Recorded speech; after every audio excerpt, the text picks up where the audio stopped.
दोस्तों बहुत बहुत स्वागत है आपका डॉक्टर आर के टीवी पर। दोस्तों सोचिए, अगर आपको किसी मेडिसिन का नाम पढ़ने से पता लग जाए कि ये मेडिसिन किस बीमारी में उपयोग होती है तो कितना अच्छा होगा। आज के इस वीडियो में डिटेल में हम समझेंगे। वीडियो को अंत तक ज़रूर देखिएगा। अगर वीडियो अच्छा लगे तो ही लाइक करना, अदरवाइज़ आप इस वीडियो को डिसलाइक कर सकते हैं। देखिए, जो एंटी एंजाइटी मेडिसिन होते हैं, एंटी एंजाइटी ड्रग्स होते हैं, उनमें क्या होता है, एक छोटा सा वर्ड छुपा होता है जिसे हम सफिक्स बोलते हैं। ये हर किसी प्रकार के मेडिसिन में, किसी भी तरह की मेडिसिन हो, उसके अंदर सफिक्स ज़रूर होता है।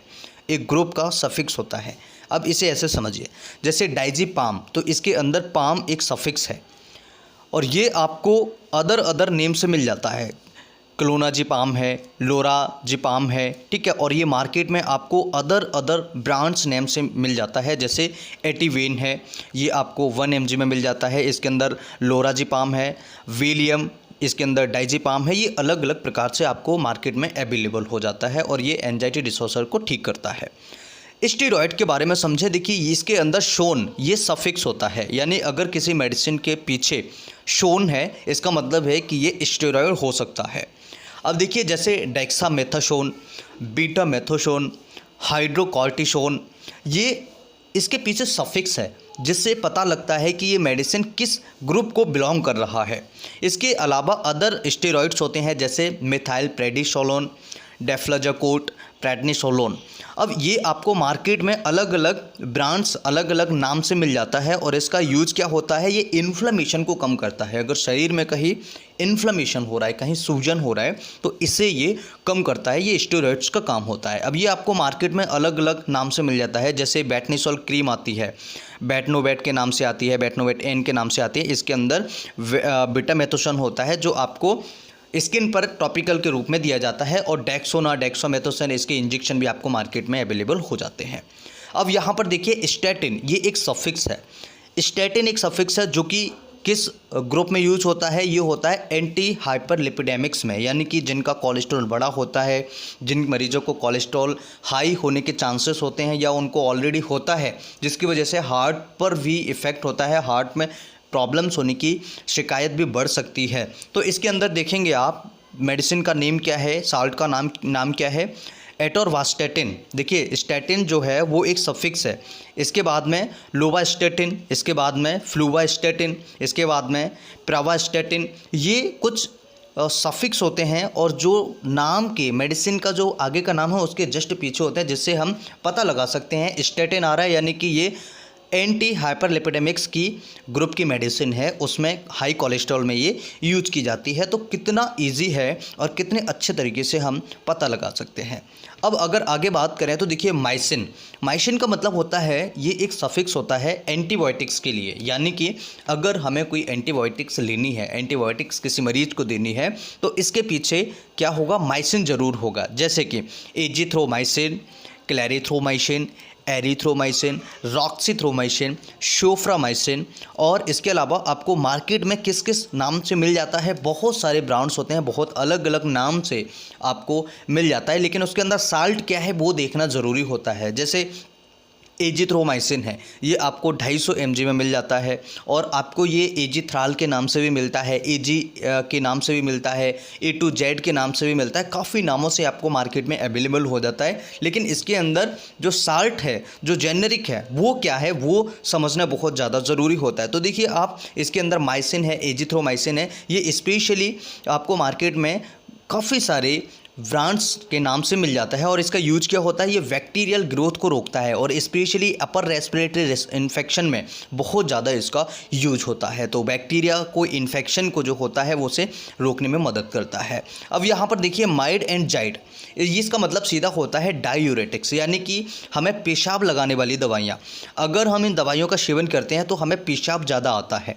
अब ये कहाँ पर यूज होती हैं, जैसे माइड एंड जाइड जो है ये सफिक्स है। देखिए, हर मेडिसिन के नाम के पीछे माइड आएगा या फिर जाइड आएगा। जैसे फ्यूसेमाइड, इसके बाद में इंडेपेमाइड, इसके बाद में बेंजाडाइजाइड, इसके बाद में क्लोराथाइजाइड, तो देखिए ये इसके नाम के पीछे सफिक्स आ रहा है, इससे हमें इंडिकेशन मिल रहा है कि ये मेडिसिन जो है वो किस ग्रुप को बिलोंग करती है, किस ग्रुप में जाकर के ये मेडिसिन काम करेगी, किस बीमारी में ये मेडिसिन जाकर के काम करेगी। अब इसका यूज़ जो होता है हाई ब्लड प्रेशर में होता है, यानी कि अगर किसी को ब्लड प्रेशर बहुत ज़्यादा बढ़ जाए तो उसमें यूज कर सकते हैं। और इडिमा यानी कि अगर शरीर में सूजन होने लगे, पैरों में सूजन होने लगे, यानी वाटर रिटेंशन होने लगे, तब इसका यूज किया जाता है। अब ये मार्केट में आपको लैक्सिक्स के रूप में मिल सकता है, यानी लैक्सिक्स टैबलेट्स आता है, ओरल इंजेक्शन आते हैं, और लैक्सिक्स का इंजेक्शन भी आता है जो कि ड्रिप में मिला करके लगाया जा सकता है, या फिर आपको आईवी डायरेक्टली दिया जा सकता है। ये मार्केट में आपको अवेलेबल हो जाता है। अब यहाँ पर देखिए विर, ये विर जो है ये आपको बहुत ही एक अलग प्रकार का लग रहा होगा, शायद आपने कभी सुना भी ना हो। ये एंटीवायरल होते हैं। एंटीवायरल यानी कि जो वायरल इन्फेक्शन को ख़त्म करते हैं, जो वायरल इन्फेक्शन में यूज होती हैं वो दवाइयों को, उन दवाइयों को हम एंटीवायरल कहते हैं। अब इसके पीछे आप देखेंगे जो विर सफिक्स है, विर, उसे हम देखेंगे जैसे एसाइक्लोविर, पैरामेविर, ओसेल्टामेविर, जेनाफेविर, सोफासोविर, ठीक है। ये जो साल्ट होते हैं इनके नाम के पीछे देखेंगे आप वीर लिख के आ रहा है, इसका मतलब है जो सफिक्स है वो हमें इंडिकेट कर रहा है कि ये मेडिसिन किस ग्रुप में जाने वाली है और ये किस चीज़ के लिए उपयोग हो सकती है। तो देखिए ये ट्रीट वायरल इन्फेक्शन, यानी कि कहाँ पर इसका यूज हो रहा है, वायरल इन्फेक्शन को ख़त्म करने के लिए इस मेडिसिन का यूज किया जाता है। ये आपको अलग अलग मार्केट में अलग अलग ब्रांड्स से देखने को मिल सकता है। जैसे एसिक्लोवायर जो मेडिसिन है वो एसिक्लोवायर क्रीम भी आता है, टैबलेट्स भी आता है, और आपको किसी न किसी फॉर्म में देखने को मिल जाएगा, अलग अलग नाम से देखने को मिल जाएगा। आगे बढ़ते हैं, आगे देखते हैं बीटा ब्लॉकर्स। बीटा ब्लॉकर्स के पीछे अगर सफिक्स देखेंगे हम तो ओलोल देखने को मिलेगा। ओलोल अगर पीछे है तो इसका आप सीधा मतलब समझ जाइए कि ये बीटा ब्लॉकर्स है। अब बीटा ब्लॉकर्स में भी अलग होते हैं, कुछ होते हैं हाई वाले, हाई एफिकेसी वाले, कुछ होते हैं लो एफिकेसी वाले, तो अलग अलग होते हैं बीटा 1, बीटा 2 वाले। अब इसमें देखेंगे आप जैसे मेडिसिन का साल्ट का अगर हम नेम लेंगे तो उसके पीछे ओलोल आएगा, जैसे एटिनोलोल, विशोप्रोलोल, मेटोप्रोलोल, एसीब्यूटोलोल, प्रोपेरानोलोल। तो ये जो मेडिसिन्स हैं इसके पीछे देखेंगे ओलोल आ रहा है, इसका मतलब है कि ये बीटा ब्लॉकर्स है, हार्ट में यूज होने वाली दवाइयाँ हैं। चेस्ट पेन किसी को होता है या इरेगुलर हार्ट रिदम होता है, हार्ट अटैक के मरीजों में, हार्ट फेलियर के केसेस में इसका यूज किया जाता है। ये आपको अलग अलग नाम से मार्केट में अवेलेबल हो जाता है, जैसे विशोप्रोलोल है या फिर एटिनोलोल है, स्टाडा, ये अलग अलग एमजी में अलग अलग नाम से आपको मिल जाता है। लेकिन साल्ट जो है वो आपको देखना बहुत ज़्यादा ज़रूरी है कि साल्ट कौन सा है।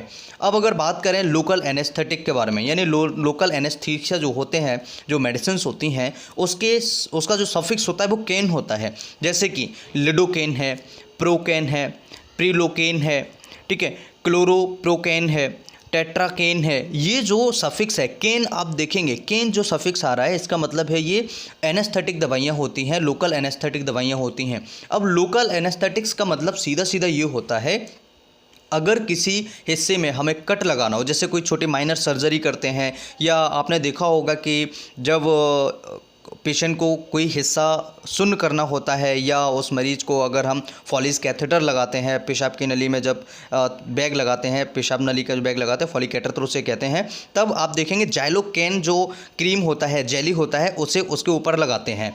और लॉक्स इंजेक्शन जो 2% होता है वो एक छोटे से पार्ट को, एक हिस्से को, शरीर के एक हिस्से को, थोड़ा बहुत हिस्से को शून्य करने के लिए लगाया जाता है, जिससे वहाँ पर हम आसानी से कट लगा सकें या हम उस पर शूचरिंग कर सकें, टाँके लगा सकें।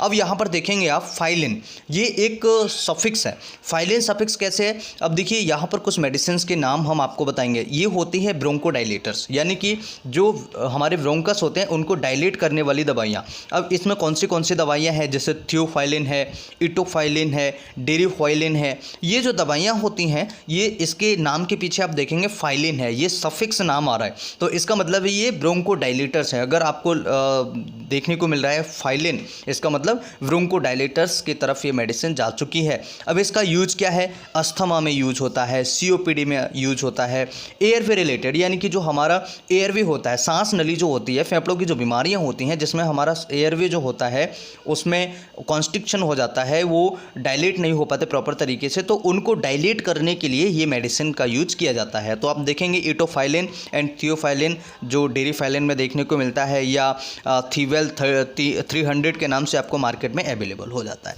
दोस्तों आज का वीडियो कैसा लगा? इस तरह की और वीडियो देखने के लिए सब्सक्राइब करें। नमस्कार, थैंक्स फॉर वॉचिंग। जय हिंद, जय भारत।